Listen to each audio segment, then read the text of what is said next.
அண்மை செய்தி. சாத்தூர் அருகே விஜய கரிசல் குளத்தில் பட்டாசு ஆலையில் ஏற்பட்ட வெடி விபத்தில் 2 பேர் உயிரிழந்திருக்கின்றனர். விவரங்களோடு செய்தியாளர் மணிகண்டன் இணைந்திருக்கிறார். மணிகண்டன், இந்த விபத்து எங்கு நடந்தது, எப்போது நடந்தது, இதில் இன்னும் எத்தனை பேர் காயமடைந்திருக்கின்றனர்? பாலா, விருதுநகர் மாவட்டம் சாத்தூர் வெம்பக்கோட்டை அருகே விஜய கரிசல் குளத்தில் பொன்னுப்பாண்டி என்பவருக்கு சொந்தமான வீட்டில் சட்டவிரோதமாக பட்டாசு தயாரிக்கும் பணியில் ஈடுபட்டுக் கொண்டிருந்தனர். அப்போது எதிர்பாராத விதமாக திடீரென பயங்கர சத்தத்துடன் வெடி விபத்து ஏற்பட்டது. வெடி விபத்தில் 2 பேர் வந்து பரிதாபமாக உயிரிழந்தனர். மேலும் ஒருவர் படுகாயமடைந்து சிகிச்சைக்காக சிவகாசி மருத்துவமனைக்கு அனுப்பி வைக்கப்பட்டுள்ளார். மேலும் தகவல் அறிந்து சம்பவத்துக்கு விரைந்து வந்த வெம்பக்கோட்டை தீயணைப்புத் துறையினர் தீயை அணைக்கும் பணியில் ஈடுபட்டு வருகின்றனர். மேலும் இந்த வெடி விபத்தில் உயிரிழந்த தொழிலாளர்களின் உடல்கள் மீட்கப்பட்டு சிவகாசி அரசு மருத்துவமனைக்கு அனுப்பி வைக்கப்பட்டுள்ளது.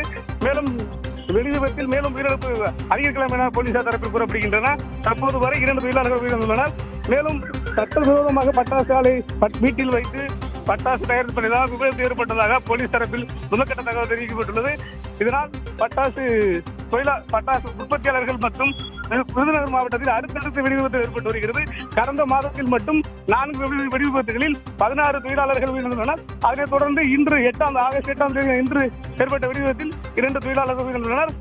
விவரங்களுக்கு நன்றி மணிகண்டன்.